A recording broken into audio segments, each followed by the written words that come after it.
We're on the road to Mexico, and we're at the border right now.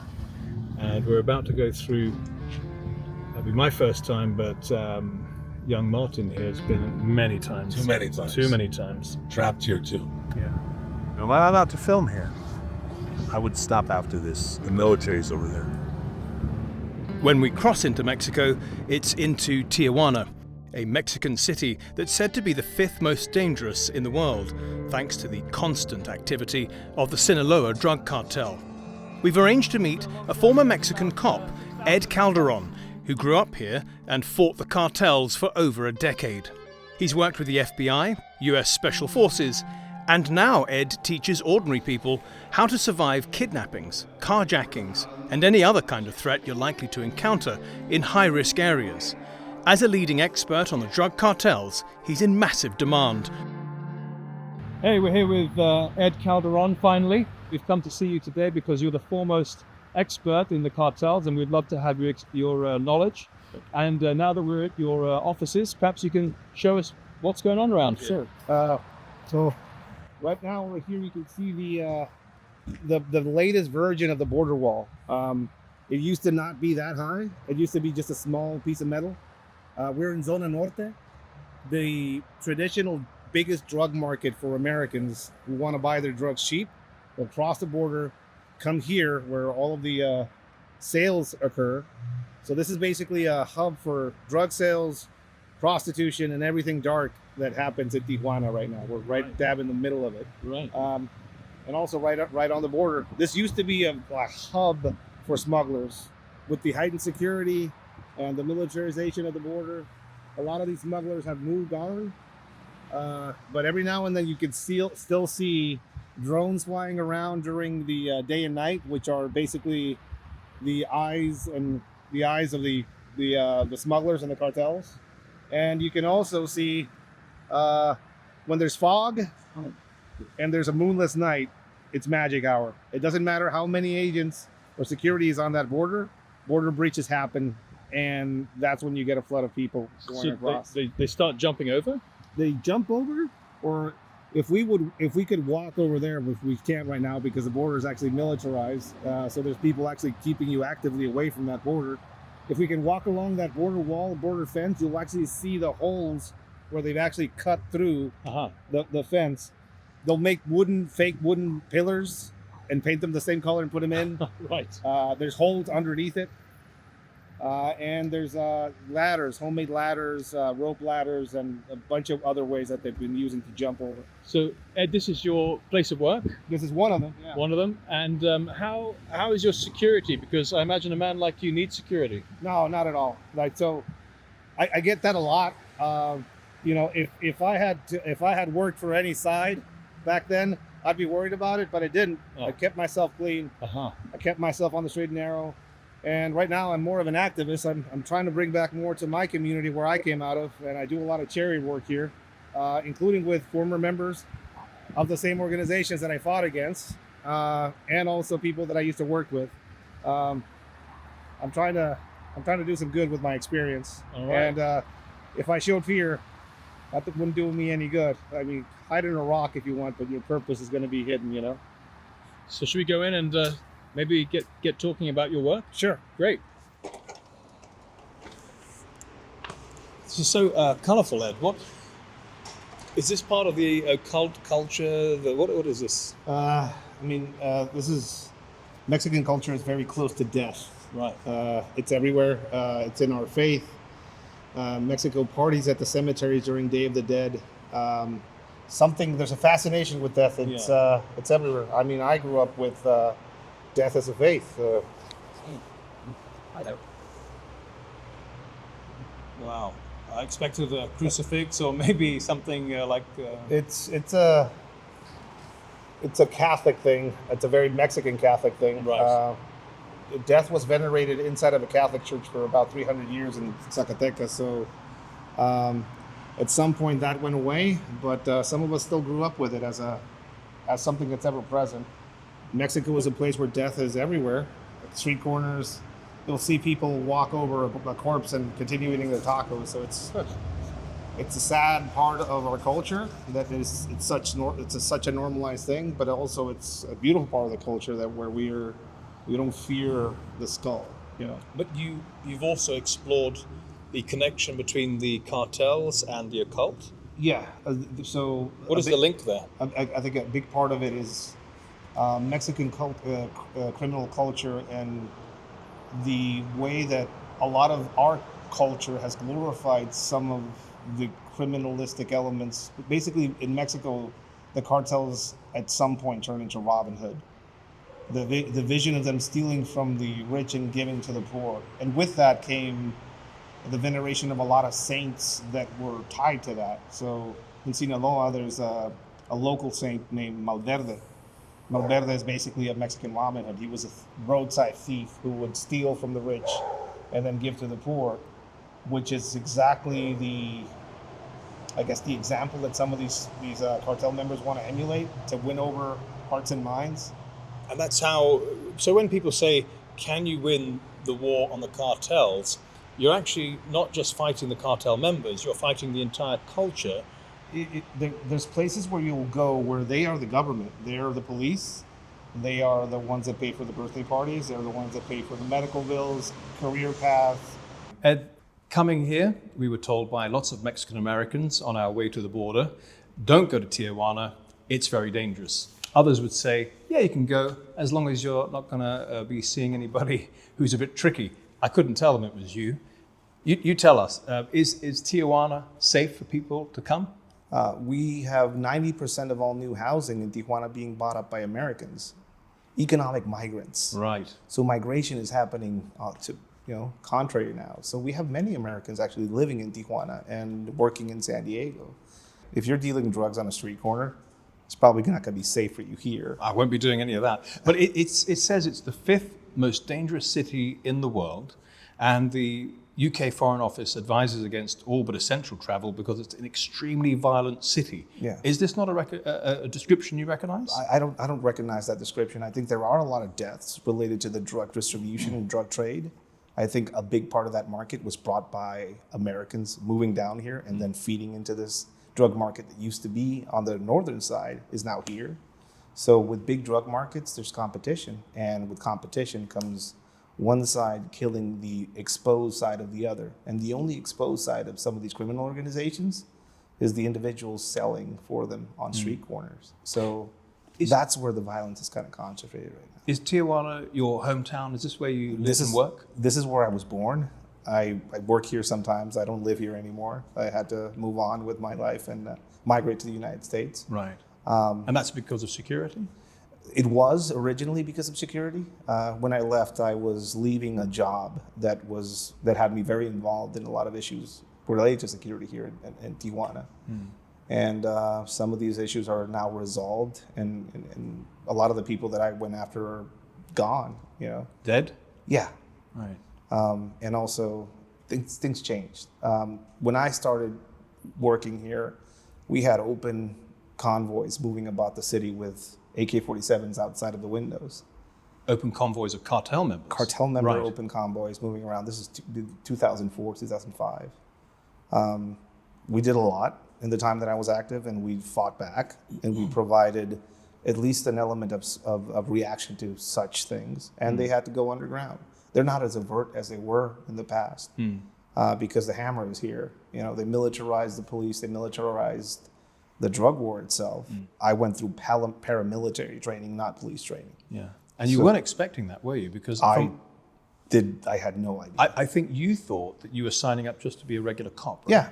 Yeah. Like community policing, a career path, and all of a sudden I'm being, dragged through the mud by a bunch of former special forces operators from the Mexican army. Right. It's basically bodies against a problem and against an enemy that hides itself in the populace. So let's name this enemy. I mean, from what I understand, it's the Sinaloa cartel that controls Tijuana. Well, it's one of them. Tijuana is the biggest border crossing on the planet that leads into the largest drug market in the world. There's many organizations here. The two biggest ones are the remnants of the Tijuana cartel, what was once known as the Arellano Fuchs cartel, that has melded itself to this recent cartel. When I say recent, I mean a few decades, called the New Generation Cartel, a hyper-militarized cartel coming out of central Mexico, run by Nemesio Ceguera Cervantes, who may or may not be dead, because that's how good their operation is at hiding some of the stuff they do. They came into the city and basically have tried to achieve some sort of dominance when it comes to putting drugs and people into the United States. Yeah. When you say hyper-militarized, the new generation or next generation cartel, we already know that they are heavily armed. What more can they possibly have? You see a lot of us will see popular culture and we'll see Sinaloa cartel or cartels in the past depicted with pointy boots, hat, living the lifestyle. Yeah. Tony Montana on a big thing on the back. Mm-hmm. Kids riding around in trucks. This new generation cartel is recruiting from the military directly. It has training camps out in the woods. It runs people through militarized training. It uniforms its members. They're one of the first, if not only, cartels in Mexico that have actually been credited with taking down aircraft, military aircraft, and police aircraft. So they have that capability. Right. They have been basically pushing the envelope as far as their capabilities or criminal capabilities. We had the Zeta cartel, that came out of the special forces in Mexico, who Really? basically... So they were highly trained. Yeah, highly trained, American trained, School of the Americas trained special operators who basically took all of their guerrilla warfare training and then put it into the employment of a single cartel and then turned it into a cartel themselves. Do you think that Trump is right to designate them as terrorist groups so that he can then employ a wider range of military and legal methods against them? I think it's correct. I think they fit every single element of the designation. I mean, they do have a political agenda. You do see elements of radical belief. You see elements of terrorizing the local populace. I mean, people hanging from bridges. So let's say Trump has it right to call them a terrorist group. Practically speaking, what can he now do that they couldn't do before? They can go and target financial systems that these cartels have long been operating under. They've diversified years ago. It's not a group of people hiding in the hills anymore. I mean, these people are involved in pharmaceutical industries. They own or have infiltrated some of the ports of entry into the country, from the seaports to the vehicle ports. They have money in industry, entertainment. There's a few popular singers in Mexico who are definitely laundering money for some of these organizations. I mean, there's a whole generation in the United States growing up with El Chapo Guzman on Netflix who are now seeing him as a folk hero. Unbelievable. Unbelievable. I mean, you put your life on the line, many of you and your colleagues put your life on the line to fight the cartels, and now you're seeing them on Netflix being lionized. How do you feel about that? It's I would compare. What if we were seeing a glorification of Osama bin Laden on a Netflix show? How would Americans feel about that? Is law enforcement in Mexico more or less corrupt than when you were active? I think it's at a level. I think it's the same. About the same.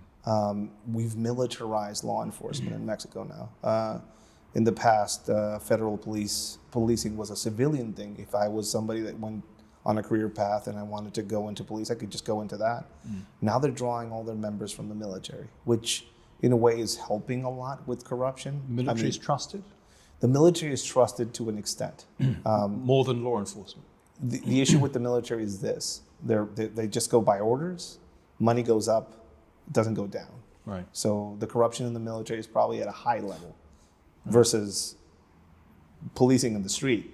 The corruption is direct. I think the military leadership here in Mexico is a power in and of itself. Right. Just like a separate institution. It is a separate institution, and it has a lot of power. Sometimes enough to push a president to do what they want to do. We had a president that basically said, there's no cartel issue, let's ignore it. Which president was that? That's Andrés Manuel López Obrador, right. who had a policy of hugs, not bullets. which basically made this issue grow. A lot of Mexicans died during that administration, more than any other administration. That's the inheritance that Claudia has now.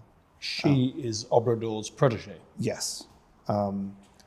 She is taking another direction with this. We're seeing a lot of major heads being dropped. But I think a lot of this has to do with the recent arrest of El Mayo Zambada. Right. So Ismael El Mayo Zambada. Yes. It seems to many that was a covert operation by the United States on Mexican soil. That's what it seems to many. That was under Biden. That was under Biden, and security circles in Mexico think and have this theory that was the first covert military intervention by Americans in this new effort. Do you support the U.S. government's arrest? He was clearly a threat for national security, so I understand why that could happen. Yeah. There's people that say that he was a protected asset of the United States as well. Right. He actually learned his trade crafts in the United States, in LA. Distribution networks in Mexico don't work without them being plugged into the United States. I think a big part of what I have an issue with, and what many Mexicans have an issue with, is the way that this is being posed as a Mexican problem.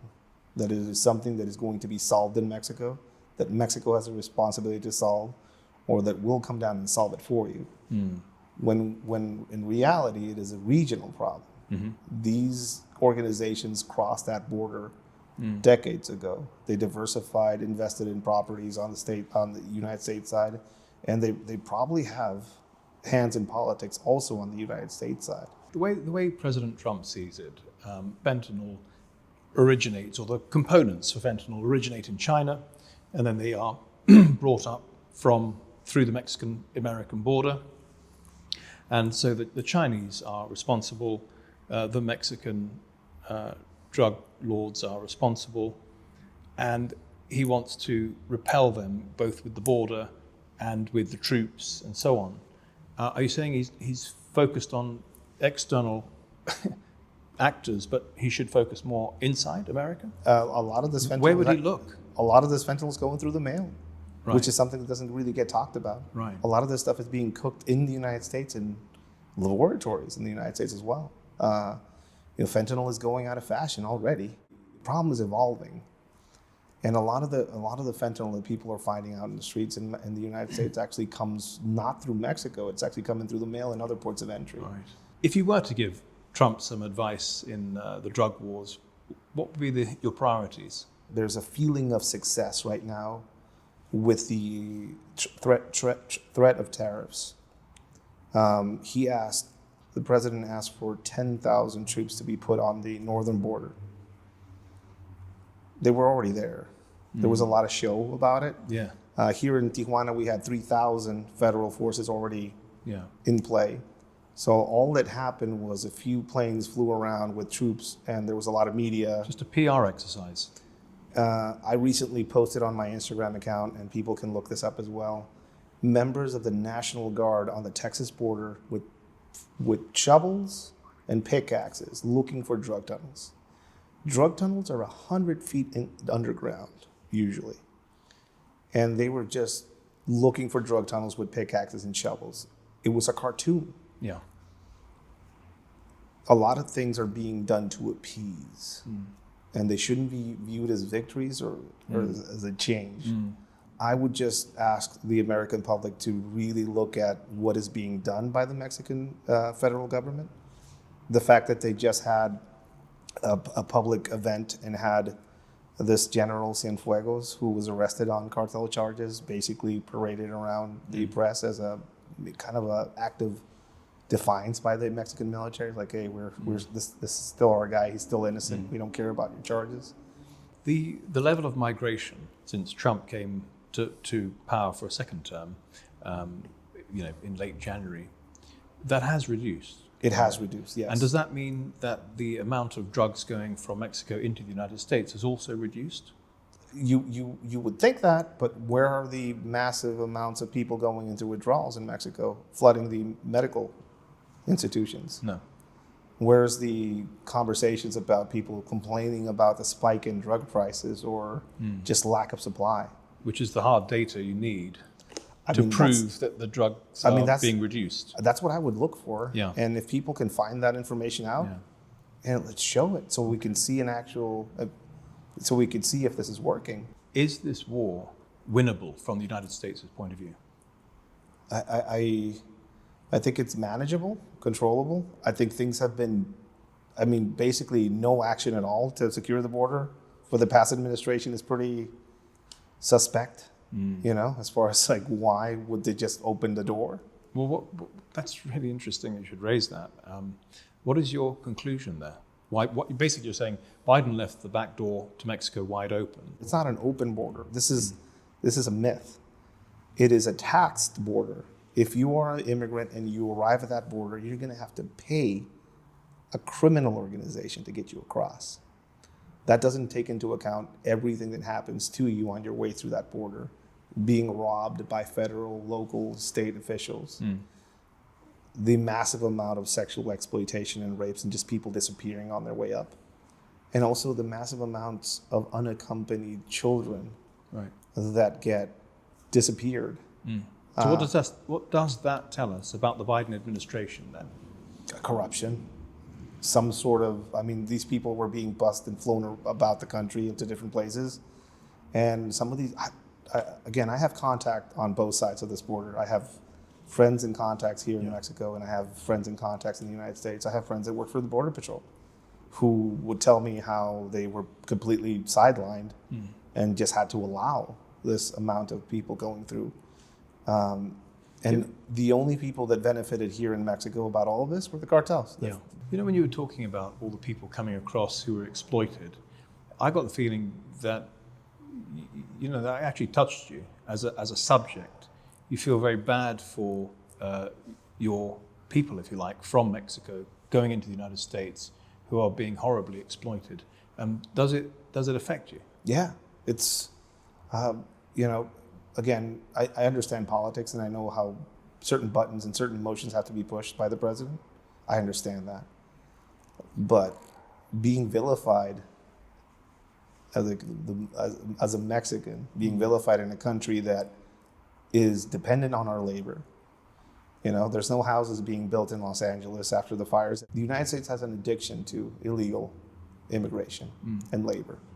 And if you think that is going to be as easily cut or getting rid of by just, shutting the border, it's mistaken. You left the police something like a decade ago. So what have you been doing since leaving the police? I had a skill set, and basically I started advising, doing training for companies, doing training for law enforcement, for government forces, and for civilians that just wanted to learn a little bit about how to be safe in a non-permissive environment is what I was told that I was from. A non-permissive environment. What does that mean? An environment where they're not going to be friendly to your presence there, and you can't trust the conventional authorities. Right. So how to take responsibility for your own safety. Put that in a more pointed way. If you were, as an American, to travel to Mexico and get kidnapped, tied up, and thrown into the back of a trunk. Yeah, or extortion. Yeah. Or avoiding getting dosed. And that's a big market, huh? A lot of Americans like to travel, and a lot of Americans, luckily for me, like to be prepared for it. Just finally, how rare a person are you, if you like, that you were in an extremely dangerous environment, you kept your hands clean, you came out the other side? How many, if you had a class of 10, how many men and women would come out and be in a position like you are today? Not many. Yeah, it's a rarity, but there are good men out there. I just spoke to one recently who's still in the same office that I used to work with, who's in a command position now. He reached out, it's like, hey, we saw you somewhere. Do you have anybody that could help us out with training or with medical equipment? Because the government here doesn't supply any of that. Back when I was active, I would have to go begging for some of it and ask people to come and train us. So in a lot of ways, I've gone full circle. There's very very brave men and women in this fight on this side of the border that are still in it, who are clean, who are there for the right reasons, but none of them make it to the news. I'm one of the rare ones that has achieved any sort of voice. And again, I like to call myself an activist and a voice for a lot of those people that are out there. But it's great that they have you to have as an example, because at the end of their career, you know, if they've managed to survive and keep themselves clean, they potentially have another chapter to their career. Yeah, but I want to make it really clear. Yeah. If you're a cop in Mexico, when I was a cop, Yeah. there was no retirement package at all. There is no other job you can get with that experience base other than going into security or going to work for some of these giant criminal organizations. And if you are a father of 3 in that job and you get fired or it ends for you, are you going to go into poverty, or are you going to use those skills to make yourself money? And that is a choice that gets put in front of many men and women here in this country, and I cannot blame some of them for just going the route that some of them go to. Ed Calderon, thank you very much for your time today. We really appreciate it. Thank you.